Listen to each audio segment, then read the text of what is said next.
आज का वीडियो सभी जेईई मेंस 2024 एस्पिरेंट्स के लिए काफी ज्यादा जो है इंपॉर्टेंट रहने वाला है, क्योंकि आज हम एक ऐसा स्कैम देखने वाले हैं, या फिर आप ऐसा कह सकते हैं कि एक ऐसा फॉल्ट जो कि कई सालों से जेईई मेंस के पेपर्स में चला आ रहा है, जिसकी वजह से काफी सारे स्टूडेंट्स यहाँ पे अपने मार्क्स को खो देते हैं।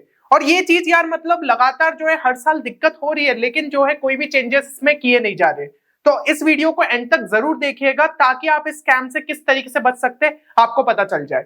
तो सबसे पहले तो हम बात करें तो ये स्कैम है आपका कि आपके कई सारे क्वेश्चंस जो है यहाँ पे ड्रॉप हो जाते हैं या फिर बोनस मार्क्स मिलते हैं। अब आप सोच रहे होंगे कि यार अगर क्वेश्चन ड्रॉप हो जा रहे या फिर बोनस मिल रहे तो ठीक है ना, सभी को जो है फ्री के नंबर मिल जा रहे, क्या ही दिक्कत हो रही है। लेकिन यहाँ पे मैं आपको बताऊंगा कि क्या दिक्कत आती है, कौन से स्टूडेंट्स यहाँ पे सफर करते हैं। तो सबसे पहले अगर हम देखें कि आपके कौन कौन से यहाँ पे पॉसिबल केसेस रहते हैं जब क्वेश्चन को ड्रॉप या फिर जो है आपको बोनस मार्क्स मिलते हैं, तो सबसे पहली चीज है कि भाई आपका जो क्वेश्चन है वो इनकम्प्लीट हो। ठीक है, मतलब आपके क्वेश्चन की इंफॉर्मेशन भी जो है पूरी तरीके से यहाँ पे सेंस नहीं बना रही हो, कुछ ना कुछ इंफॉर्मेशन मिसिंग हो जिसके बगैर हम जो है यहाँ पे क्वेश्चन को सॉल्व नहीं कर सकते। तो ऐसे क्वेश्चंस जो है हमारे इनकम्प्लीट क्वेश्चन की कैटेगरी में आ जाते हैं और वहां पे आपको बोनस मार्क्स मिलने भी चाहिए। दूसरी चीज हो जाती है कि आपका क्वेश्चन ही गलत हो। ठीक है, मतलब आपको जो चीज बोली गई है उसके हिसाब से आपके ऑप्शंस, चारों ही ऑप्शंस में से कोई भी ऑप्शन मैच नहीं हो रहा हो, है ना, तो ये वाली चीज हो गई। या फिर क्वेश्चन के अंदर जो इंफॉर्मेशन है वो गलत हो, या फिर वो स्टेटमेंट फैक्चुअली गलत हो, तो ये सारी चीजें हो गई। और लास्ट वाली चीज होती है कि भाई आपके मल्टीपल ऑप्शंस पॉसिबल हो। तो ये तीन चीज तो आपके जो है बोनस क्वेश्चन की कैटेगरी में आ जाते हैं। बट लास्ट वाले केस में क्या रहता है कि अगर आपके मल्टीपल ऑप्शंस पॉसिबल है, लेट्स से कि भाई ए और बी दोनों करेक्ट हो रहा है, तो अब अगर ये आपका एडवांस का पेपर होता था तो उस टाइम पे क्या होता था कि चलो भाई मल्टीपल चॉइस वाले करेक्ट क्वेश्चन में आ गया तो ए और बी दोनों टिक करना रहता था। बट ये आपका जेईई मेंस का पेपर है, यहाँ पे सिर्फ एक ऑप्शन जो है करेक्ट रहता है। तो इस केस में क्या होगा, सिस्टम आपका जो है इस हिसाब से डिटेक्ट करेगा, जिन भी स्टूडेंट्स ने ए ऑप्शन टिक किया है उनको भी जो है यहाँ पे +4 मिल जाएगा, जिन्होंने बी टिक किया है उनको भी +4 मिल जाएगा, लेकिन जिन्होंने सी या फिर डी करा है तो उस केस में उनकी जो है नेगेटिव मार्किंग होगी। तो आपका जो भी कोई एक ऑप्शन सही है उसको आप यहाँ पे टिक कर सकते हो। तो लास्ट वाला बोनस की कैटेगरी में नहीं आता, बट ये पहले तीन जो है ये बोनस की कैटेगरी में आते हैं। अब अगर हम पिछले साल का केस देखें तो यहाँ पे कुछ क्वेश्चंस जो है मैं आपको बताना चाहूंगा। सबसे पहले अगर हम ये क्वेश्चन देखें तो देखिए ये आया था आपका 8 अप्रैल 2023 शिफ्ट 2 के अंदर, इंटीग्रेशन का क्वेश्चन है ना। तो मैथ्स के क्वेश्चन में अगर कोई क्वेश्चन ड्रॉप हो जाए तो अब आपको समझ में आएगा क्या दिक्कतें आ जाती है। जैसे कि भाई ये क्वेश्चन जो था इसमें स्टूडेंट्स ने सोचा कि चलो भाई इंटीग्रल दिया हुआ है, सब्स्टिट्यूशन से इसको ट्राई करते हैं। तो एक ना एक अप्रोच जो है स्टूडेंट के दिमाग में इस तरीके से आया होगा और उन्होंने x/2 को t लेते हुए यहाँ पे क्वेश्चन को सॉल्व करने की कोशिश की, पर कहीं ना कहीं किसी स्टेप पे आप अड़ जाओगे, उसके आगे आप जो है यहाँ पे इंटीग्रल को सॉल्व ही नहीं कर पाओगे। तो ये क्वेश्चन जो है आपका बाद में जब आंसर की रिलीज हुई थी तो इसको बोनस कैटेगरी में डाल दिया गया, क्योंकि यहाँ पे जो है आप उसको सॉल्व नहीं कर पा रहे थे। तो अब ऐसे क्वेश्चन में क्या होगा, स्टूडेंट ने अपना टाइम वेस्ट किया, कई बार वो सोचेगा भाई मेरा अप्रोच ही गलत है या फिर जो है मुझे एक हाथ ट्राई और मानना चाहिए, इस वजह से आप फिर से अपना टाइम वेस्ट करोगे। और एक और क्वेश्चन पे अगर हम नजर डालें तो ये क्वेश्चन पूछा गया था 12 अप्रैल 2023 शिफ्ट 1 के अंदर। अब इसके अंदर जो है ये भाई डोमेन रेंज वाला क्वेश्चन था। अब इसके अंदर जो है आपके यहाँ पे ऑप्शंस दिए, जब किसी स्टूडेंट ने जो है पूरी तरीके से इसको सॉल्व किया होगा तो यहाँ पे जो आपका फाइनल आंसर आ रहा था ना वो आ रहा था यहाँ पे 135 के आसपास। ठीक है, 135 प्लस ये समथिंग आपकी जो है चीज आई थी। अब यहाँ पे जो आपके ऑप्शंस दिए थे वो किस तरीके से दिए थे, अगर आप देखो तो 135, 136 है ना, तो अब आपको लग रहा होगा कि 135 सही है। लेकिन जब कि मैंने आपको यहाँ पे जो सॉल्यूशन यहाँ पे बताया है इसके अंदर 135 प्लस समथिंग जो है कुछ आपका ऐड भी हो रहा था, तो अप्रोक्सीमेट करके तो आप 135 मान सकते थे या फिर 136। तो अब जो है ऐसे क्वेश्चन में जहां पे थोड़ी एम्बिग्युइटी रहे, परफेक्ट आंसर नहीं आ रहा है, उस केस में आपको जो है यहाँ पे बोनस मार्क्स मिल जाते। तो इस क्वेश्चन में भी जो है फिर बाद में आपको बोनस मार्क्स मिल गए थे। लेकिन फिर वही चीज कि भाई इतना जिस स्टूडेंट ने पूरा सॉल्व किया और उसने जो है अपना यहाँ पे इतना टाइम लगाया जिसमें वो और कोई दूसरे क्वेश्चन सॉल्व कर सकता था, उसको भी यहाँ पे +4 मिला। और मान लो भाई किसी स्टूडेंट ने ये क्वेश्चन छोड़ दिया होगा, उस केस में भी उसे +4 मिला। अब अगर हम देखें कि आपको किस तरीके से यहाँ पे मार्क्स अवार्ड किए जाते हैं जब भी इस टाइप के बोनस क्वेश्चन रहते हैं, तो भाई सबसे पहले तो ये नजर डाले कि भाई कितने क्वेश्चंस ड्रॉप हुए थे। तो टोटल 5 क्वेश्चन आपके जनवरी अटेम्प्ट की सारी शिफ्ट्स में मिला के ड्रॉप हुए थे।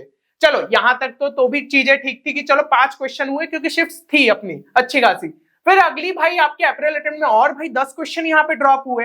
तो आप सोच सकते हो ऐसे क्वेश्चन जहां पे जैसे मैथ्स के क्वेश्चन ही हम ले तो वहां पे कितना टाइम स्टूडेंट्स ने अपना वेस्ट किया होगा, और लास्ट में जो है नंबर सभी को मिल जाते। क्योंकि भाई आपके रूल्स क्या कहते हैं।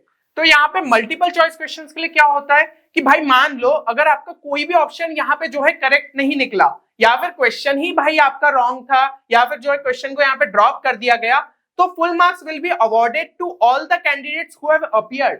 ठीक है, मतलब इररिस्पेक्टिव कि भाई आपने जो है क्वेश्चन को अटेम्प्ट किया या फिर नहीं किया है, सभी को यहाँ पे +4 मिल जाएंगे।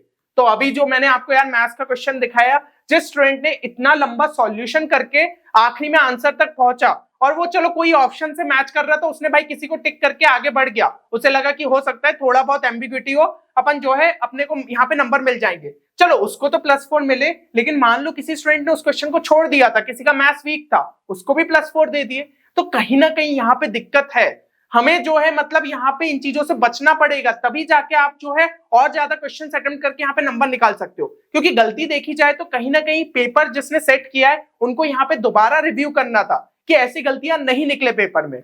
और अगर हम जो है यहाँ पे न्यूमेरिकल वैल्यू टाइप के जो आपके क्वेश्चन हो जाते उसमें रूल को समझे, तो देखो अगर आपका क्वेश्चन जो है वो इनकरेक्ट पाया गया या फिर क्वेश्चन को जो है ड्रॉप कर दिया गया, तो 4 मार्क्स किसको मिलेंगे? जिन्होंने भाई क्वेश्चन को अटेम्प्ट किया है। अब जिन्होंने क्वेश्चन अटेम्प्ट किया सिर्फ उन्हीं को मिलेंगे, और अगर भाई किसी ने ये क्वेश्चन छोड़ दिया था तो उस केस में उसे जो है यहाँ पे नंबर नहीं मिलते। तो यहाँ पे थोड़ा सा रूल में जो है फर्क है, दोनों ही टाइप के क्वेश्चन में आप इस चीज को समझ सकते हो।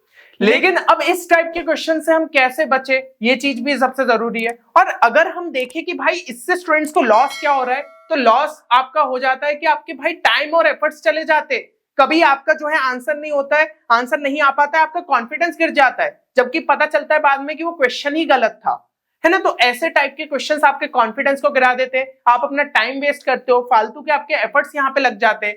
और साथ ही साथ भाई 2 से 3 क्वेश्चंस उसी टाइम के अंदर आप जो है निकाल सकते थे। मान लो कि भाई वो जो मैथ्स का इतना लंबा क्वेश्चन था उसमें फिजिक्स के 2 क्वेश्चन लग जाते, केमिस्ट्री के 3 क्वेश्चन लग जाते। तो ये चीजें रहती है, इसलिए यहाँ पे जो है ये दिक्कत आ जाती है। अब इस चीज से कैसे बचा जा सकता है? तो अगर आपको किसी भी ऑब्जेक्टिव क्वेश्चन के अंदर कोई एम्बिग्युइटी लग रही है, आपको लग रहा है कि भाई पहले अटेम्प्ट में आंसर नहीं आया है, तो बहुत ज्यादा टाइम वेस्ट करने की जरूरत नहीं है। ठीक है, एक अपने दिमाग में रहता है कि हो सकता है अप्रोच गलत हो, एक बार रिव्यू किया, अगर नहीं दिख रहा है तो बहुत ज्यादा टाइम वेस्ट मत करिए और ऐसे क्वेश्चन को लास्ट के लिए छोड़ दीजिए। हो सकता है कि वो क्वेश्चन ही गलत हो और हम उस पर एक्स्ट्रा टाइम वेस्ट करने की कोई जरूरत नहीं है। देन दूसरी चीज ये है कि भाई मान लो आपका एक ऑप्शन से ज्यादा करेक्ट आ गया, लेट्स से कि आपको लग रहा है ए और बी भाई दोनों ही ऑप्शन पॉसिबल है, तो ऐसे केस में आप क्या कर सकते हो, किसी एक ऑप्शन को टिक कर दो और उस क्वेश्चन को जो है यहाँ पे मार्क फॉर रिव्यू में डाल दो। तो क्या होगा कि भाई चलो लास्ट में मान लीजिए टाइम बचा तो एक बार और रिव्यू कर लिया, या फिर आपने अगर टिक कर दिया था और मार्क फॉर रिव्यू में डाल दिया था तो कम से कम एक ऑप्शन तो आपका जो है यहाँ पे चेक किया जाएगा। और मान लो कि दोनों ही ऑप्शन करेक्ट थे तो उस केस में भी आपके एक ऑप्शन के बेसिस पे आपको +4 मिल जाएंगे। तो ये सबसे सही टेक्निक है जिससे आप इस चीज से बच सकते हो। तीसरी चीज है कि भाई मान लो आपके अगर क्वेश्चन में एम्बिग्युइटी है, न्यूमेरिकल वैल्यू टाइप के क्वेश्चन में एम्बिग्युइटी है, तो भाई आपको न्यूमेरिकल वैल्यू क्वेश्चंस के अंदर यहाँ पे चॉइस मिलती है कि 10 में से 5 ही क्वेश्चन अटेम्प्ट करने हर सब्जेक्ट के लिए, तो वो क्वेश्चन छोड़ दो, दूसरे वाले को अटेम्प्ट कर लो, क्यों उसके अंदर फंस रहे हैं। क्योंकि ऐसा देखा गया न्यूमेरिकल वैल्यू क्वेश्चंस में भी कभी कभी जो है कुछ क्वेश्चंस के आंसर को यहाँ पे ड्रॉप किया गया है, तो भाई उससे अच्छा दूसरा अटेम्प्ट कर लो, अपन को एम्बिग्युइटी में फंसना ही नहीं है। तो ये सबसे सही टेक्निक है जिसके थ्रू आप इन चीजों से बच पाओगे। अब मैं ये तो नहीं कह सकता हूं कि आप जो है थोड़ा सा आपका जो वो टाइम वेस्ट हुआ है मान लो पहले अटेम्प्ट में, उसको भी सेव कर लो, क्योंकि वो लक फैक्टर बेसिस पे कि भाई आपके शिफ्ट में कितने ज्यादा क्वेश्चन बाद में जो है ड्रॉप हो रहे, वो प्योरली लक बेसिस पे, तो उस चीज को भलाई नहीं सेव कर सकते, पर इन पॉइंट्स के थ्रू जितना टाइम सेव कर सकते हो वो डेफिनेटली आपको आपके मार्क्स को बूस्ट करने में यहाँ पे हेल्प करेगा। तो उम्मीद करता हूं कि इस वीडियो से आपको थोड़ी क्लैरिटी मिली होगी कि इस टाइप के क्वेश्चन से कैसे बचना चाहिए, है ना। और बाकी आप जो है प्रीवियस ईयर क्वेश्चंस प्रैक्टिस करोगे तो और अच्छे से आपको आइडिया लगेगा।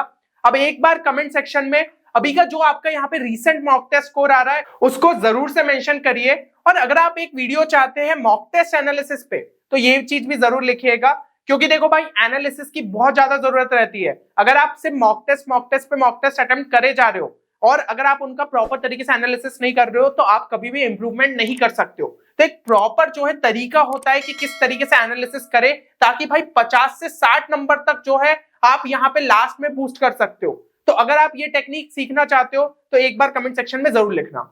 चलिए, तो उम्मीद करता हूं कि इस वीडियो से आपको जो है यहाँ पे बेनिफिट होगा। मिलते हैं अगले वीडियो में, तब तक के लिए take care and good bye.